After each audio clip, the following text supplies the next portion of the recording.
Marcia told me I was going to be the entertainment this morning. I guess she was right. She knew something I didn't know. So, I do want to say that I absolutely love all of you. This is an amazing community. An amazing community. We have stepped up and supported people in the last month or more. We've found housing for someone. We've been there for people when they've been injured and hurt. And we've reached out to the community. We were at NMSU Thursday night, and we were at Pride last night. Talked to a lot of people. And Trevor, who's not here today, is going to be starting a next-gen group, a discussion group for our 18 to 35 or 40-year-olds. So yay!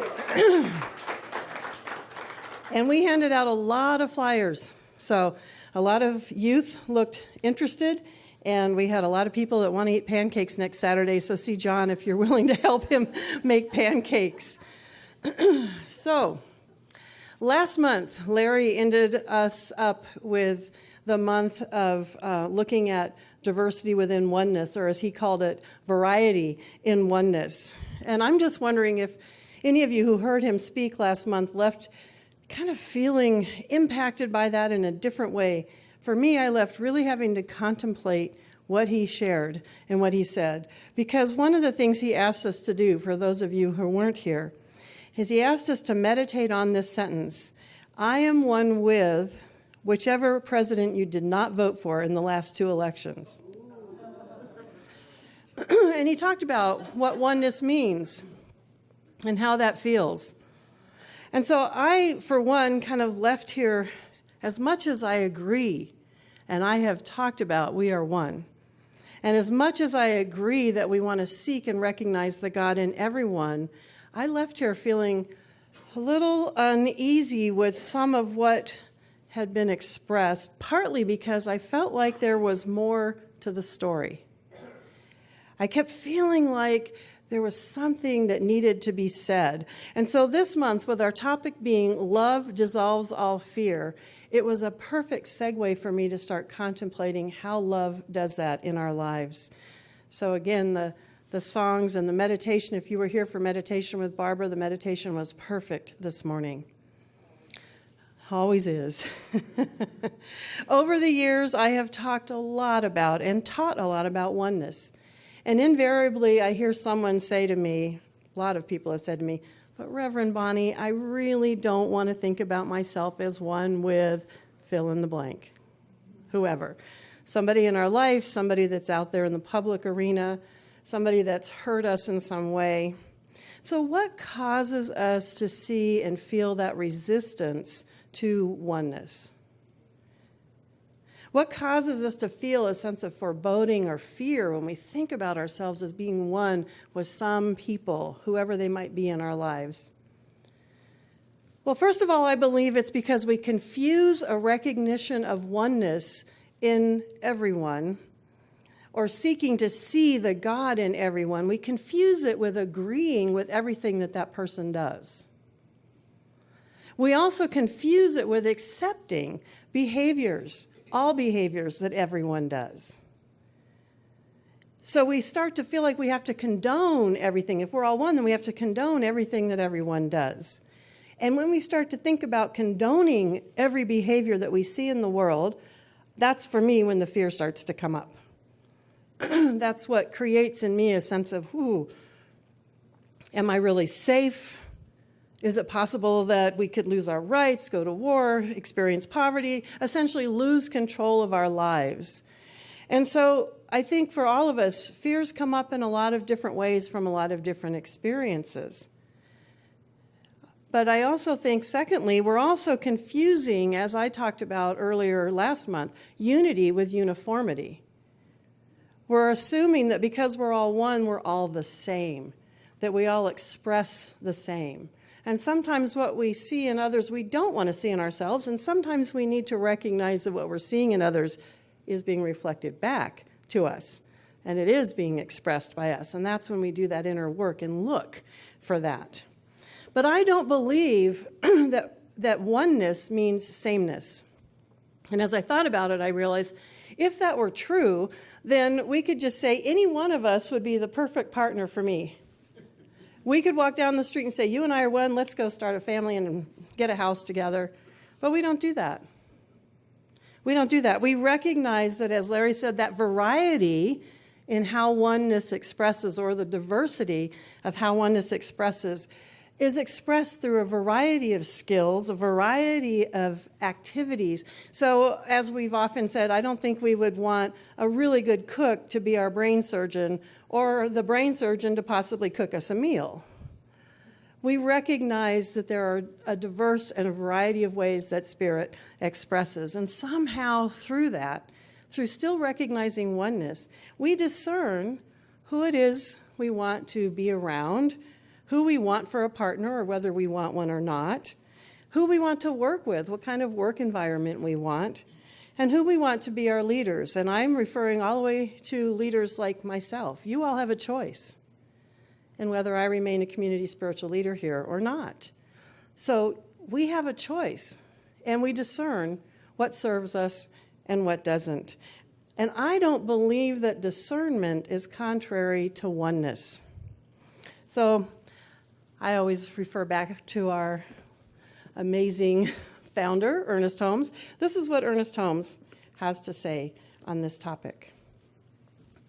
The two great commandments are to love God and each other. On these hang all the law and the prophets.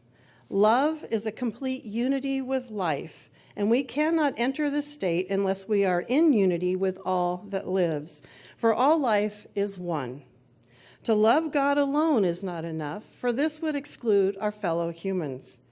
To love our fellow humans alone is not sufficient, for this would be too limited a concept of God. When we realize that God and humanity are one and not two, we shall love both. We shall love each one of us as an expression of God, and God as the life principle within all.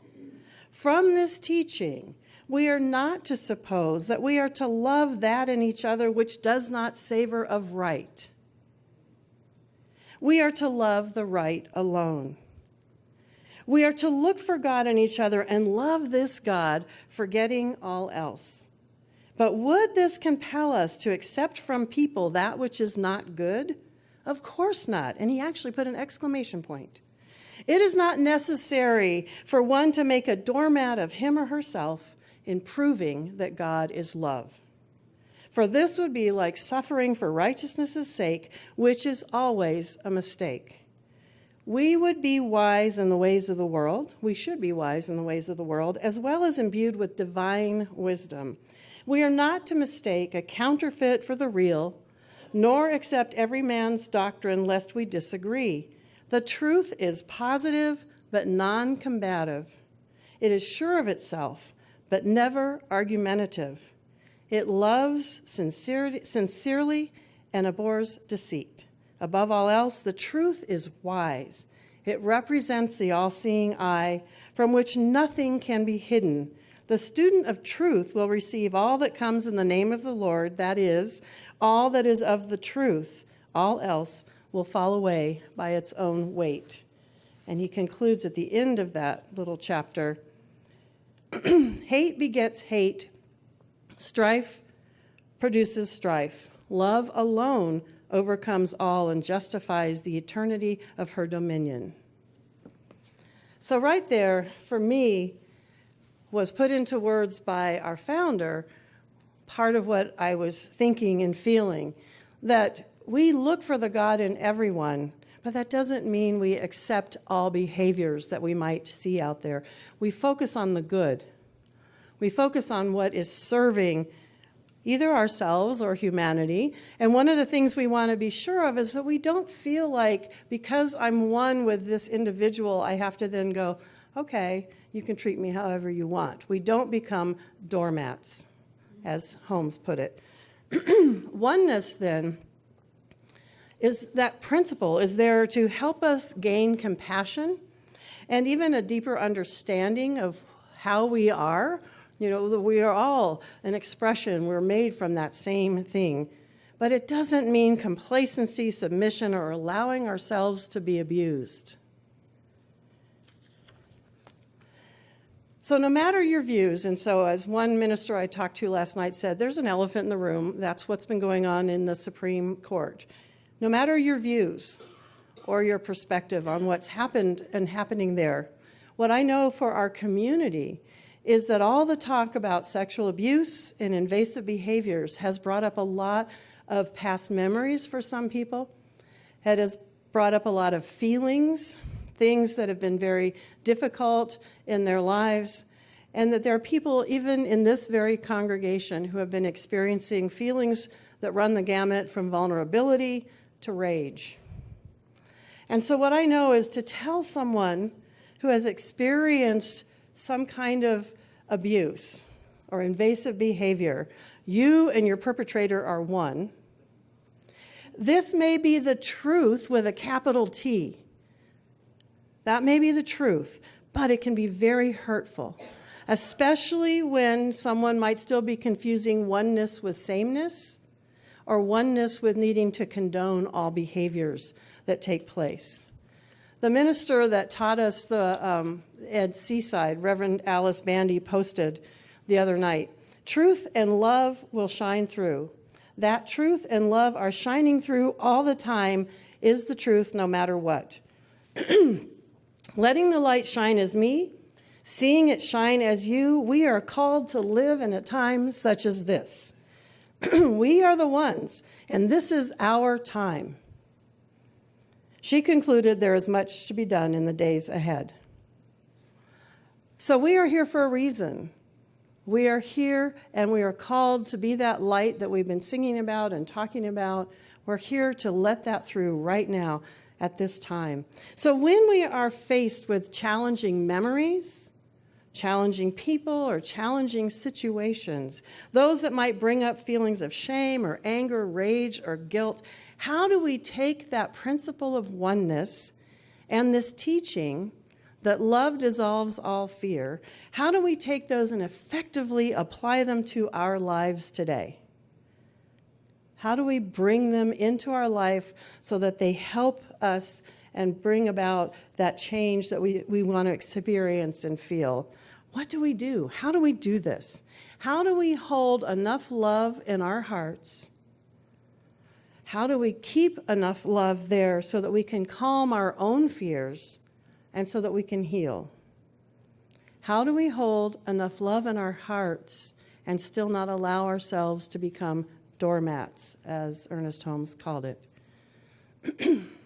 I personally don't have a story of sexual abuse that I can share how I've healed from. That isn't my story, although I've heard many stories from people within the different congregations I've served and in my circle of friends, both men and women. Those stories are not my story to tell. Those are their stories. But I do have a story that came forward to me as I thought about this, which exemplifies how I use this idea of love dissolving all fear and how I was able to discern for me what worked in the name of love. So I'm going to share that story with you.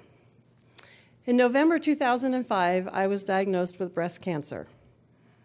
I had just become a practitioner in 2004. And so when I got that diagnosis, of course, the first thing was a lot of fear. And then I started going into, how can I as a practitioner have this happening? Why me? How is this happening to me? And I started feeling a lot of shame and embarrassment. I couldn't tell, I can't tell anybody this is happening. I was already in ministerial school, I can't tell anyone. Finally, as I started to calm down a little, I, of course, went into prayer by myself at this point. And I started contemplating what we said. We said at the Center for Spiritual Living up in Albuquerque, we were always saying, God is good, and the congregation would respond all the time. And that it's all God and all good. And so I started thinking about that and thinking about what did that mean if it's all God, if there's no place that God is not. That's the other phrase that I heard constantly. That had to mean on some level, and that's that oneness principle again, on some level, even the cancer cells that were developing in me were part of the one. They were part of me, and I was part of the one. And so I kept contemplating that. What does that mean? How do I respond then? And I started realizing that those cells were part of the one, but they were behaving badly. They had gone awry in my body. They were no longer cells that were serving me. And they were no longer cells that were cooperating with all the other cells that were trying to keep me healthy and serve my highest good. And so I finally was able to move into a place where I thought, okay, but it's still part of the one, so I can bless them. And I can just surround them with love.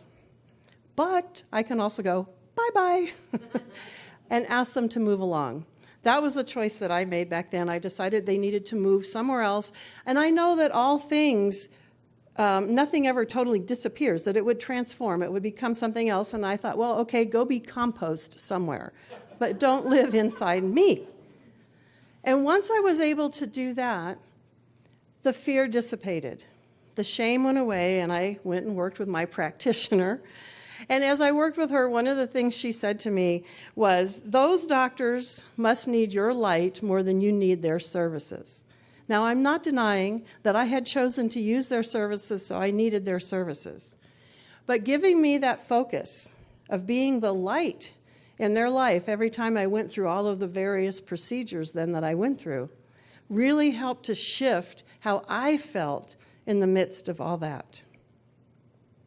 So as not to leave you hanging, after the surgery, it was determined to be pre-cancer. It was determined I did not need radiation or chemo, and I've been 12 years. Thank you, God. It's gone.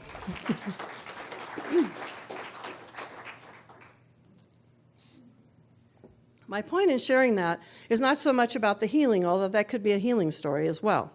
My point in sharing that is to show you how I was able to take that principle of oneness and the idea of discerning with love and making a decision for myself that was to support my highest and best interest. What we heard in the reading is that we're all broadcasting stations, that in some way we're broadcasting out an energy or a field of love, hopefully, but sometimes we broadcast other things, but we're also all, as we broadcast, receiving stations. You know, what goes out comes back in. And so it's important for us to consider what we want in our environment, what we want to be receiving, and how much of it we want to let back in. I chose to say, it's all good and it's all God, but you can't stay. You need to move along. But that was my choice. I could have chosen to say, and you can stay, and I will move with this process. Maybe at that time I didn't know about other methods of getting rid of these cells. And so I didn't know that I had other choices. I also know that I could have said, you can stay, and just sort of decided to forget about it. And that would have been an okay path. That would be a different path. That was the path my mother and grandmother took. I chose not to take that same path. Holmes said, we are to love the right alone, and we do not need to suffer for righteousness' sake.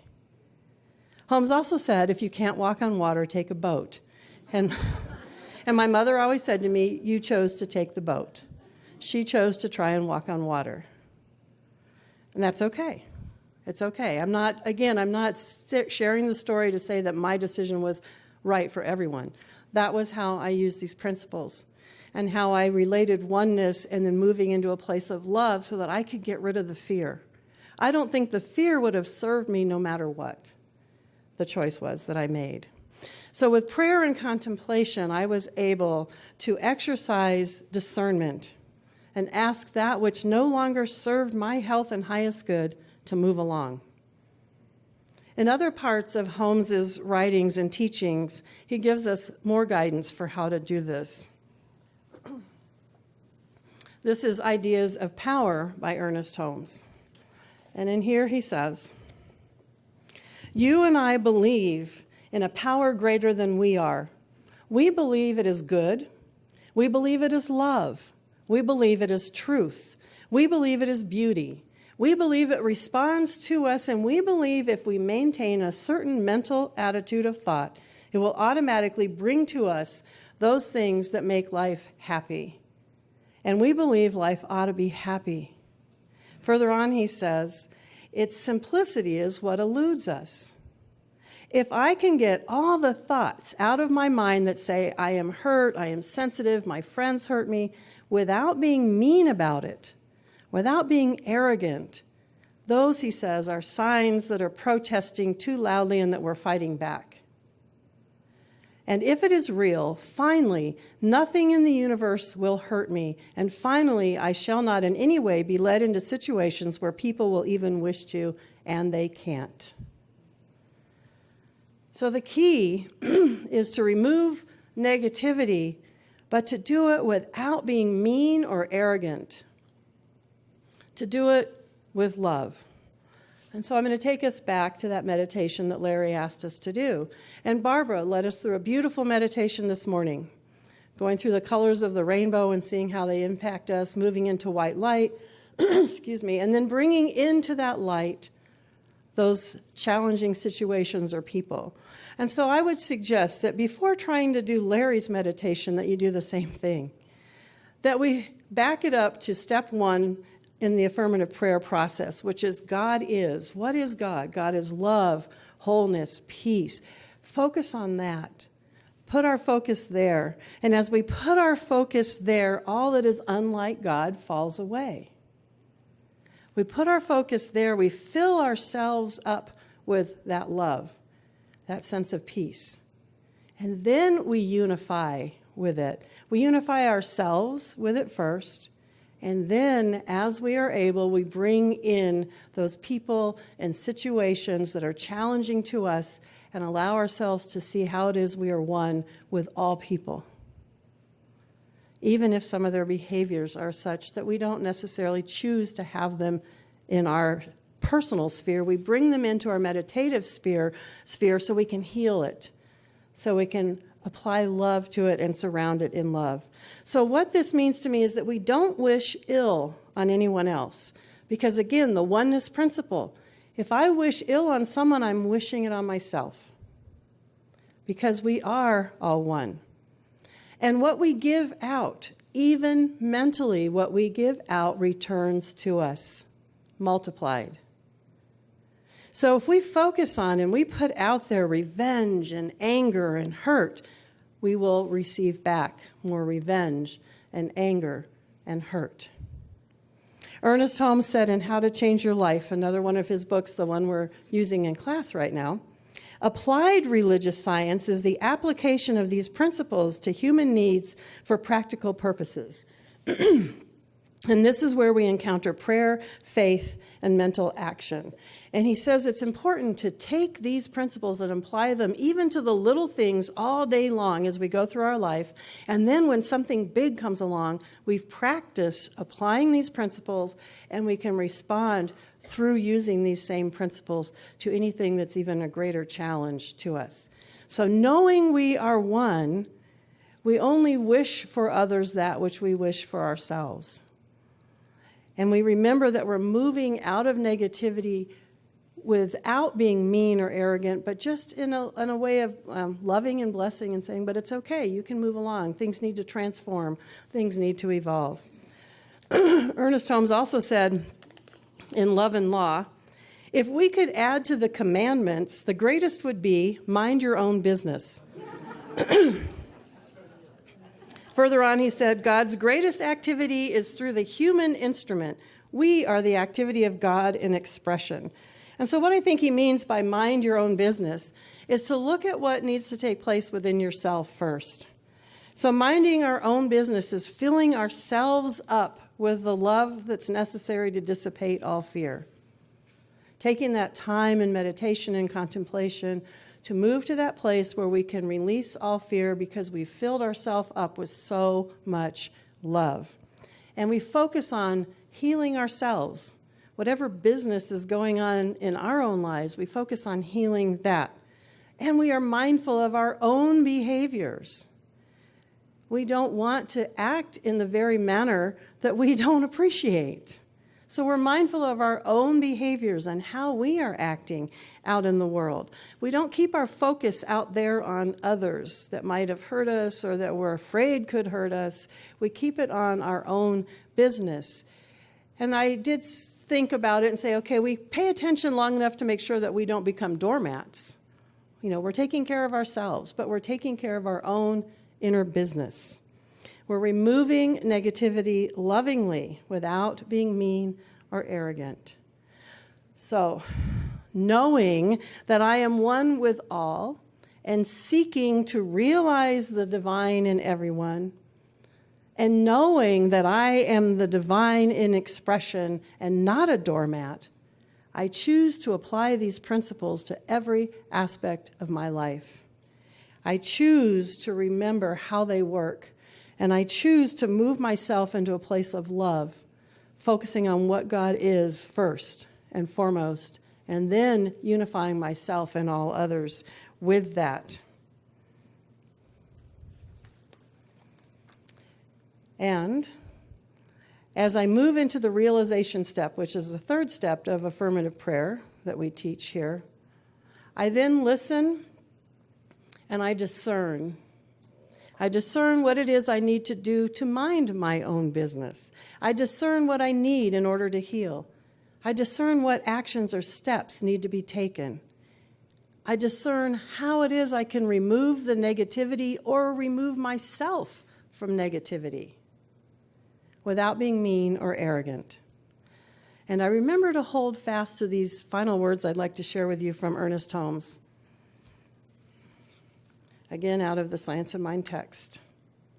Through spiritual discernment, we see that we have within us a power which is greater than anything we shall ever contact, a power that can overcome every obstacle in our experience and set us safe, satisfied, and at peace, healed and prosperous in a new light and a new life. If God be for us, who can be against us? So I hold fast to those words.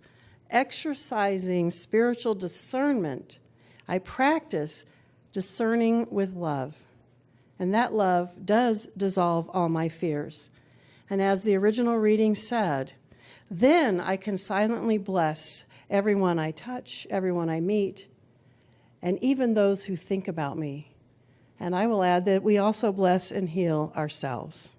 And so it is.